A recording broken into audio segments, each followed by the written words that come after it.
आज हम बनाने वाले हैं बिना गैस जलाए झटपट से बनने वाली तीज स्पेशल सत्तू की मिठाई, जिसके लिए मैंने 250 ग्राम भुने हुए चने का सत्तू ले लिया है।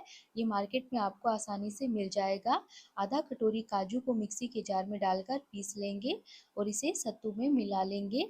इसके साथ ही 1.5 कटोरी हम बूरा भी इसमें मिला लेंगे। अब 4 बड़े चम्मच घी डालेंगे और सभी चीज़ों को एक बार अच्छी तरह से मिला लेंगे। अब इसके आप लड्डू या सत्तू जो भी बनाना चाहे बना सकते हैं। मैंने इसे सत्तू की शेप दी है। हमारी तीज स्पेशल मिठाई तैयार है।